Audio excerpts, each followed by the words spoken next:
This is the second video in a short series about working for the federal government. In the previous video, we looked at why you should work for the federal government. In this video, we're going to cover how to get such a job, from the application process all the way through to nailing the interview. And then in the next video, we'll look at how you can get promoted and build a career within working for the government.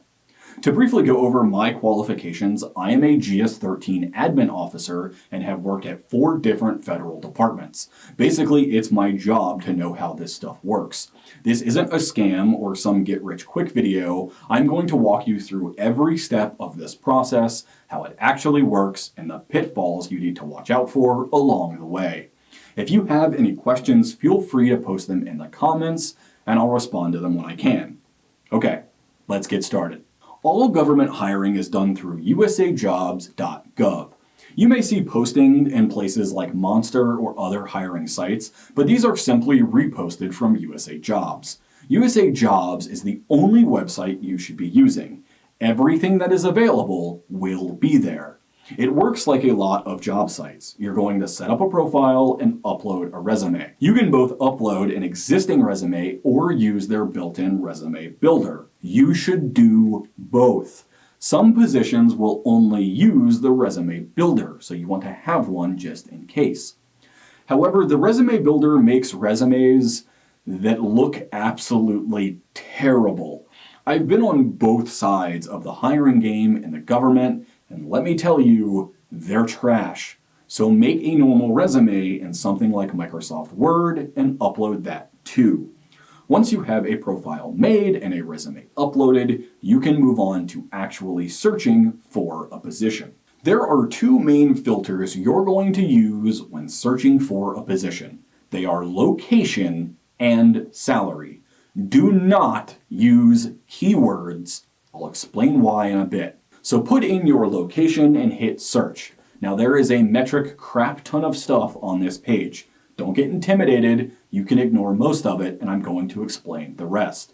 The first thing we have to do is further refine our filters. I typically use 2 location filters, one being Washington, D.C., and the other being Virginia, where I live. You'll need to use the filters for your area. I'd include any major metropolitan areas within your commuting distance. The second thing we need to filter by is salary. The government uses a general schedule system known as the GS scale. You should apply to either what you currently make or one GS grade higher. The pay table is available on the OPM website, and I'll include a link in the description. When I started with the federal government back in 2016, my day job paid roughly what a GS7 did then. This chart shows 2021 numbers, so they're higher than they would have been back then.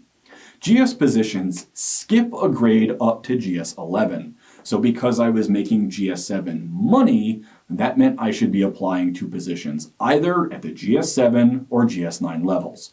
This is because the government considers you qualified for a position if you worked at the preceding grade level for 1 year. For non-government employees, they use your salary as the qualifier in place of GS. So looking at this pay table, let's say you work in a doctor's office as a secretary making around $50,000 per year. You would look at this chart in the step 1 column and find the number closest to that. Ignore all the other steps. So you make closest to GS7, you'll want to apply to GS7 or GS9. If you made, say, $44,000, you'd instead apply to GS6 or GS8 instead. Make sense? I know, it's a tangled mess. Just spend some time with the numbers and consider what is closest to what you currently make, and you'll be fine. In this fictional example, we're going to assume you're looking for a promotion, and we'll set it to GS9. Now we're ready to start looking for actual jobs. You're going to be tempted to add things into the keywords to refine the search further. Do not do this. The government has a very strange way of phrasing positions. Look at these top positions like policy analyst or financial management analyst. If you are not familiar with this nomenclature, you can end up filtering out a lot of good positions simply because you didn't know what you were looking for. To give a personal example, as a GS9, I was a supervisory administrative support specialist. What does that mean? It's gibberish. In reality, I was basically an office manager. But the government doesn't have a term for that, so if you search office manager, you're going to come up empty-handed. When I was a GS11, I was a mission support specialist. What does that mean? Was I some kind of dispatcher like in a spy movie? No, I was an administrative specialist. I wrote reports and carried out special projects. But at the time, I was working for DHS, which decided administrative support wasn't sexy enough, and so made up the mission support title. Had I searched for administrative specialist, I would have missed out on the position. It's a real mess of a system and one you can get easily lost in. So while it is a pain in the butt, you need to go through all of these postings manually and look for those that apply to you. As you get more familiar with the system, you'll know better what to look for and can then use some of those shortcuts. One final thing to look at is these funny icons. In general, you want to look for the blue person icon. This means the position is open to the general public. If you see a posting without the blue icon, it means it's only open to special groups like existing government employees or veterans. Many positions have duplicate postings, one for the general public and one for special hiring authorities. It doesn't really help you to apply to both, even if you qualify for both, because they all go to the same place. Basically, if you are a member of the general public, apply to the one with the blue icon. If you're a veteran, apply to the one with the green icon. Okay, so now that we know what we're looking for, let's look at some actual postings and how to read them. This position is a human resources specialist with FPAC within USDA. Let's use this one as I actually used to work at FPAC. Hi, Melissa. So in the overview, we can see the open and closing dates. That's how long you have to apply to the position. We can see its competitive service. You can ignore that. We can see the pay scale, grade, and the salary. That salary listing is a lie. It is showing you step 1 through step 10 of the GS9 position. It's a lie for two reasons. First, 99.9% of the time, people are hired at step 1, which means the lower number there, not the higher one. If you expect to come in negotiating a pay of $60,000, you're out of luck. And secondly, it's a lie because it's showing the broad, non-locality salary. We can see below this position is offered in a wide variety of locations. Because of that, it isn't showing the locality price of any one position. You'll want to look up that OPM chart we saw a minute ago to find out how much it pays in your area.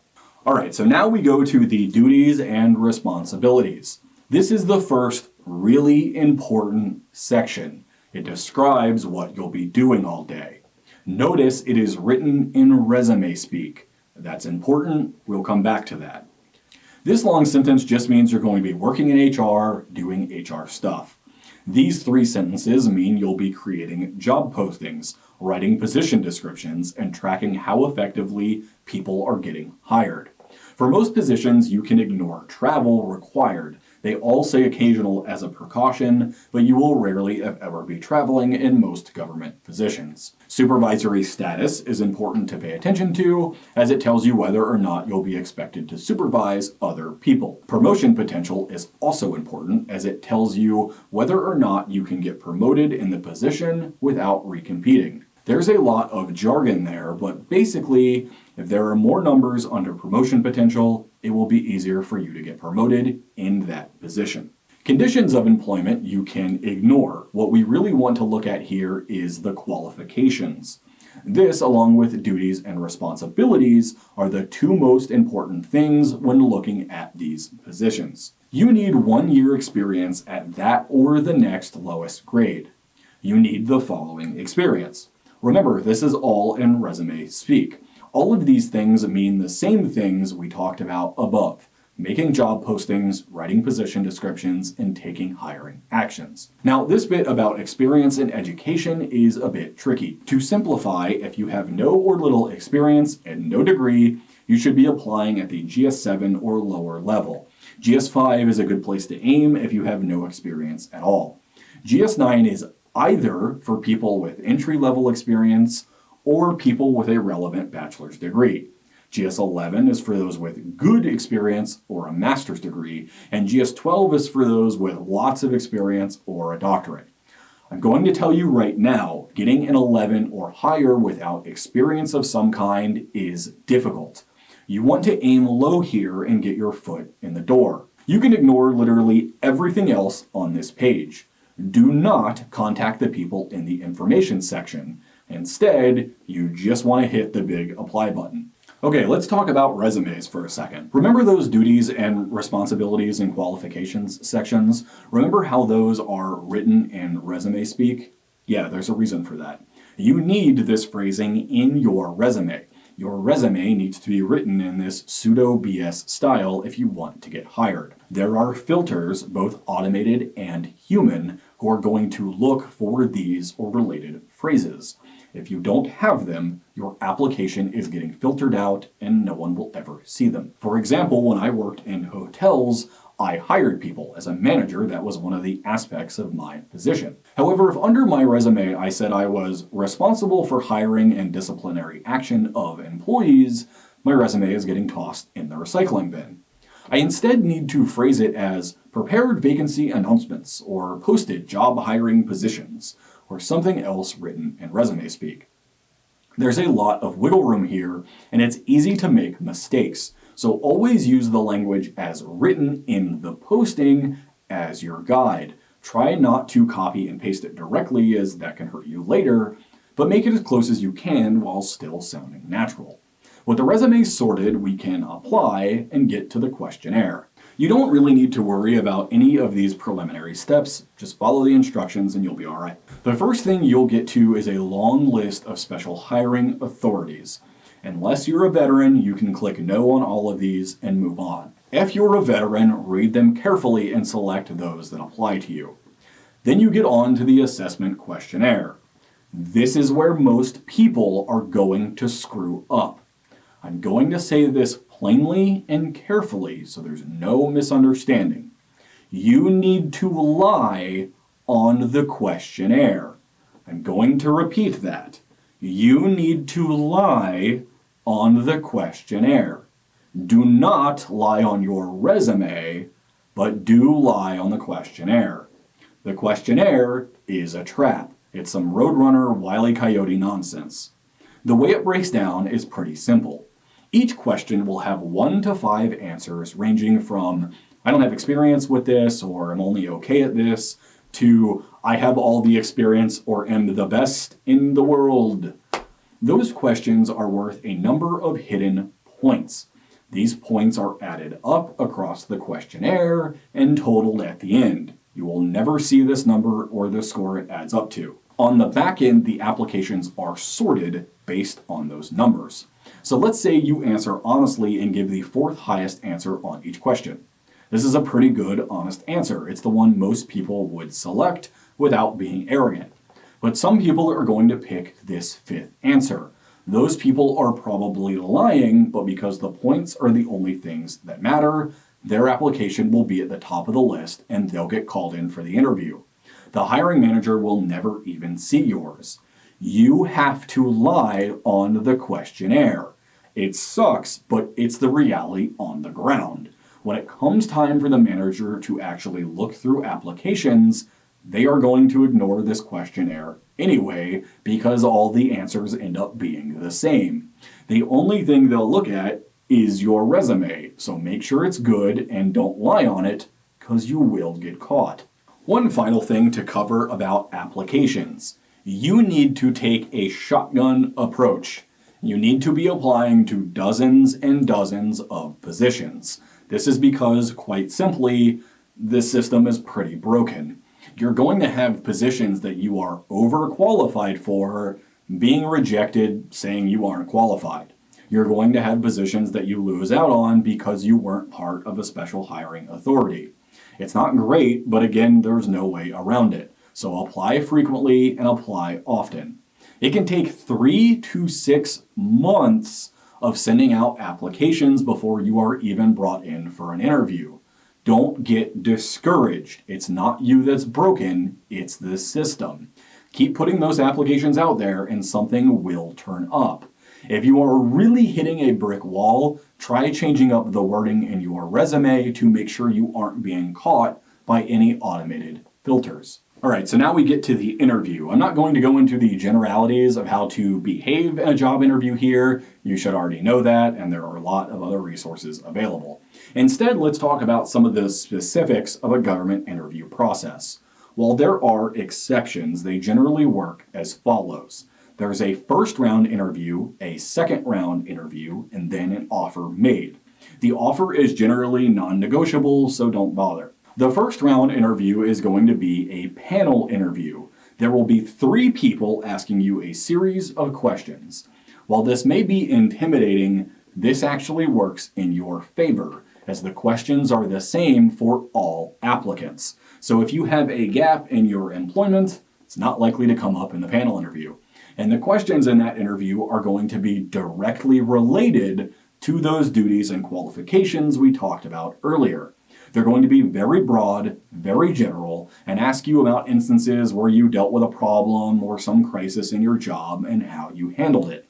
All very standard stuff. The second interview is a little trickier.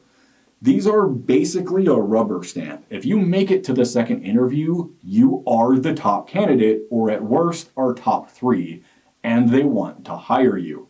This will not be a panel interview and will be more casual. This is where they're going to ask you about gaps in your employment or why you left your last job, so have answers ready. Be honest, don't say anything stupid, and you'll be fine. Once the offer is made and accepted, you'll go through the background check. This is not as scary as it sounds. The important thing is to keep it moving. If they ask you to get your fingerprints done, do it that day. If they need information, respond to the email. This process can take months if you aren't on top of it. Send weekly reminders to the HR specialist you're dealing with if you don't hear from them. You don't want to be sitting there for 6 months because someone forgot about you. Most importantly, don't lie during the background check. If you got fired from a job, tell them. If you got arrested for smoking pot, tell them. It will be up to the hiring manager you interviewed with to waive these considerations. They aren't deal breakers. However, lying always is. So be honest, even if you're worried it might hurt you. And that's it. You'll get a start date, show up to your first day of work, and spend most of the first day going over insurance and tax forms. Again, if you have any questions, put them in the comments below, and I'll do my best to answer them. Good luck.